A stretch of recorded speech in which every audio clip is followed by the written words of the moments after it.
I wonder if you've come across Zachary Levi. He was in the Rapunzel film, and he was in Shazam, and he was for a short while, I think, in one of the Marvel films, in one of the Thor films. He's done a great deal of stuff, really, even though he comes across as a slightly lightweight actor.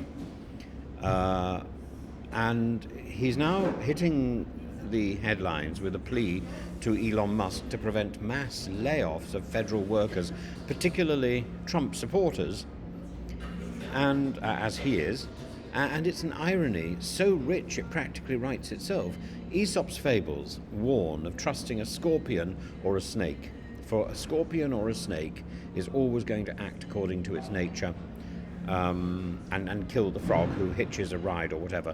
And yet here we are, watching MAGA loyalists express shock that Trump's ruthless efficiency drive is not limited to punishing Democrats. The populist leader they believed would champion the forgotten Americans has, with characteristic indifference and dominance, rendered them redundant as well in this great bureaucratic purge by the Doge. Levi's appeal is both naive and bitterly amusing. An actor known primarily for playing a superpowered man-child in Shazam, lending his voice to Flynn Rider beautifully, he's hardly the political oracle one would expect to articulate the disillusion felt by the Trump base, and yet, in a matter of weeks, by the way, and yet, his emotional appeal highlights the sheer absurdity of the situation. Levi, a vocal Trump supporter who transitioned from admiration for Robert F. Kennedy Jr. to full-blown MAGA loyalty, is now left pleading with the self-proclaimed techno-king of Twitter to spare the jobs of those who helped put Trump back in office. And the Department of Government Efficiency, Doge, a name so emblematic of Musk's branding that one wonders if it was meant as a joke. I mean, the only Doge I know is the one in Venice. Doge has undertaken this radical campaign of downsizing the federal workforce. Thousands of employees are being let go in what the administration considers a necessary culling of government bloat. And the problem is that among those caught in the crossfire are Trump supporters who naively expected their loyalty to afford them immunity.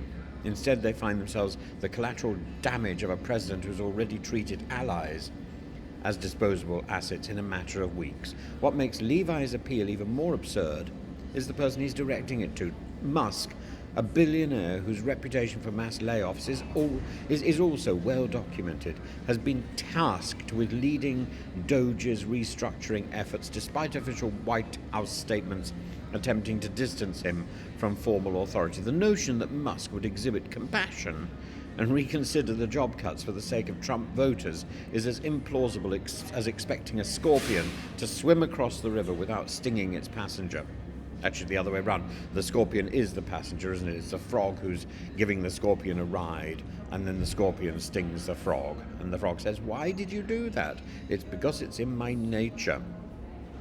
The moment also exposes the fragility of these sort of transactional politics. Trump's appeal is rooted in this business-like approach to government efficiency, cost-cutting, and loyalty only when it's convenient. And the very voters who championed his drain the swamp rhetoric are now realizing that in Trump's worldview, they're very much part of that swamp. As the career bureaucrats they wish to see ousted, they are those people.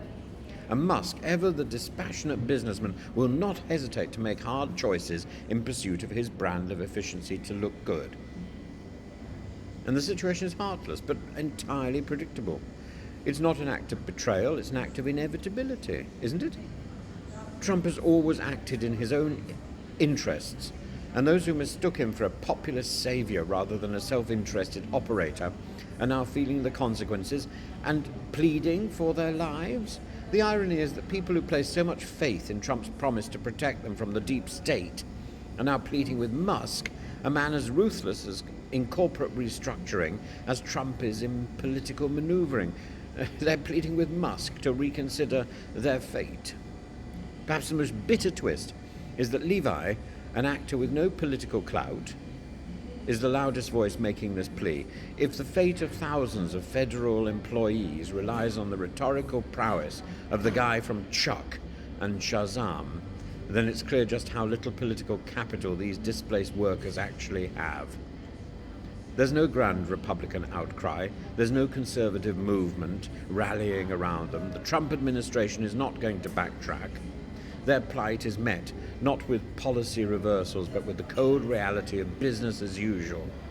They get exactly what they voted for, and in the end, the Levi Musk appeal will likely amount to nothing.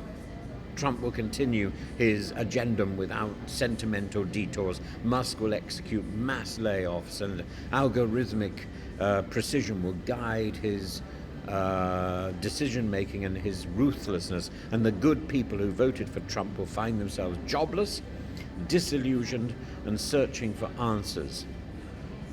But they're warned. They've been warned. By history, by Aesop's fables, by Trump's own track record. The scorpion will always sting, and the snake will always bite, and expecting anything else was always a fool's errand.